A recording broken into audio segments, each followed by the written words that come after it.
for Arraignment June 13. Security agents hunt abductors of Kogi Varsity students. Good evening and welcome to Leadership News. My name is Winifred Ogbebo. Now the news. Finally, former Yahaya Bello for arraignment June 13. Former Kogi State Governor Alhaji Yahaya Bello has finally agreed to submit himself to the Federal High Court sitting in Abuja for arraignment on June 13. In the corruption charges filed against him by the Economic, Financial Crimes Commission (EFCC), Bello's lead counsel Abdulwahab Mohammed gave the undertaking to Justice Emeka Nwite on Friday, shortly after the request for suspension of trial by the defendant was rejected by the court. Mohammed said the former governor was not afraid of arraignment but the safety of his life in the hands of EFCC in Abuja. The agreement to submit to trial court was informed by the remarks of Justice Nwite that EFCC as a law-abiding body will not do anything against the provisions of the law. He advised the senior lawyer to prevail on his client to respect the law and order of court as a law-abiding person. Security agents hunt abductors of Kogi Varsity students. The Kogi State Government has reacted to the news of attack and abduction of students from the Confluence University of Science and Technology, KUSTEC, Usara, near Okene on Thursday night, saying it has deployed security agents to trail the kidnappers and ensure that the victims are rescued and the kidnappers apprehended. This was disclosed in a statement by the Commissioner for Information and Communications, Kingsley Fanwo, on Friday morning.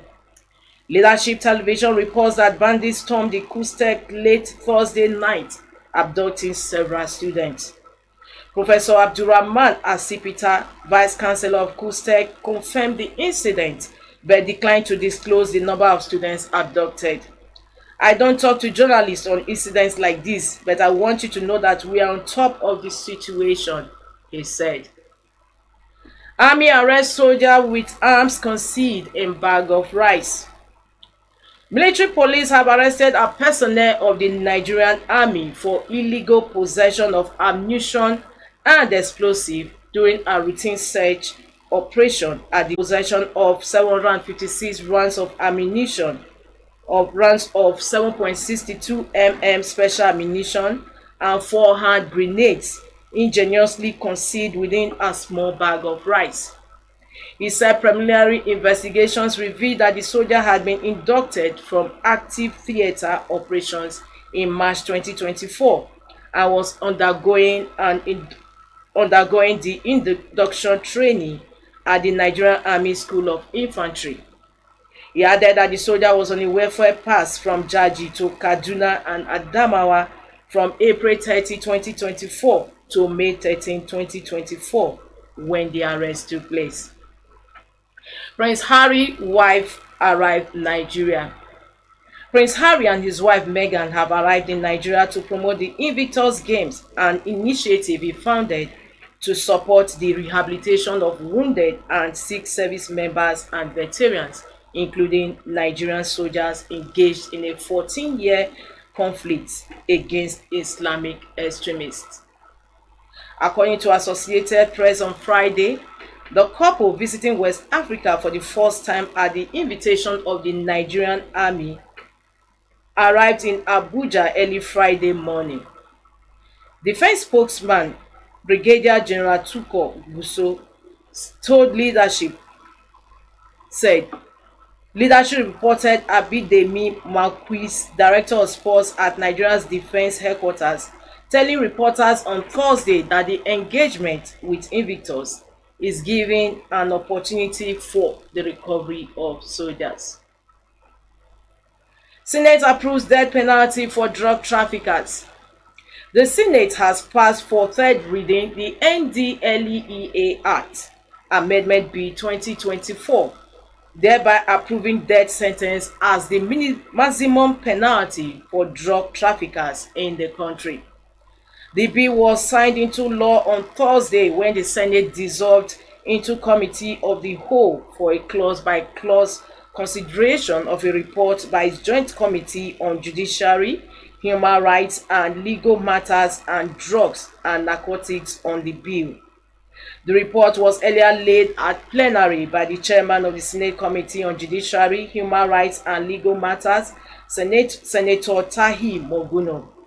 In a review of the provisions for penalties in the amendment bill towards strengthening the operations of the Anti-Narcotics Agency, a proposed amendment to award a death sentence to drug traffickers rather than just a life sentence was raised by the Senate Chief Whip and eventually adopted. Navy intercepts fleeing vessel crew members off Calabar waters. The Nigerian Navy has arrested MV Bello Shark off Calabar waters with 11 crew men while fleeing from Gabonese authorities. A statement by Director Information Navy Naval Headquarters, Commodore Augustine Adams Aliyu, stated that the arrest followed an alert message on 2nd May 2024 by the Multinational Maritime Coordination Center Zone D for a search and possible arrest of MV Bello Shark with IMO number 8767783. He said the vessel was alleged to have escaped from Pont-Gentil, Gabon on 2nd May 2024 at about 11:35 p.m. without obtaining necessary customs clearance documents from the Gabonese Maritime, Judicial and Customs authorities. Commodore Adams Aliyu said following the alert, the Nigerian Navy, using her maritime domain awareness, the Chief of Naval Staff, Vice Admiral Emmanuel Ogala, commended the officers and ratings of NNS OSE for their professionalism in apprehending the alleged fleeing vessel. And in sports, Tijani Babangida cheats death, loses brother in ghastly accident. Former Super Eagles winger and president of the Professional Footballers Association of Nigeria, PFAN, Tijani Babangida, was on Thursday involved in an auto crash in which his younger brother Ibrahim Babangida died on the spot. His former teammate Emmanuel Babayaro, who is the General Secretary of PFAN, disclosed the incident in a statement. Babayaro, who confirmed the incident, said, "Yes, it is true. The accident happened while they were on their way to Zaria from Kaduna," he said. He is currently admitted at Shika Hospital in Zaria, where he is receiving treatment, and to the glory of God, he is conscious, he added. The late Ibrahim, 47, a retired footballer himself, was a member of the 1993 FIFA Under-17 World Cup winning Golden Eagle squad in Japan.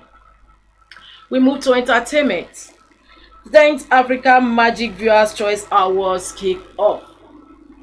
The lineup of activities for the 10th Africa Magic Viewers' Choice Awards AMVCA will begin on Friday, May 10, 2024 with a cultural day event. The cultural day event will formally kick off the series of activities preceding the award night on the D-Day on Saturday, May 11, 2024. It will feature musical performances and special cultural presentations. Dr. Bushola Tejumola, Executive Head, Content and West Africa Channels, MultiChoice West Africa, is excited about the upcoming event, stating that the award ceremony has enjoyed immense growth and recognition since its inception in 2013. The 10th AMVCA will see winners emerge from 25 categories, comprising 16 non-voting, 9 audience voting categories, and recipients of 2 recognition awards, Lifetime Achievement and Trailblazer Awards. The award night will air live on May 11 on all Africa Magic channels on DSTV and GoTV, starting from 4 p.m. West African time. Of course, that concludes our news on 4 p.m. on Leadership Television. For more on these stories, log on to our website www.leadership.ng. Thanks for joining us. My name is Winifred Gbebo. Here's wishing you a beautiful weekend. Thank you for watching. For sponsorship and advert placements, please contact 080-3688-6158. Last Word Leadership Podcast Studio. You have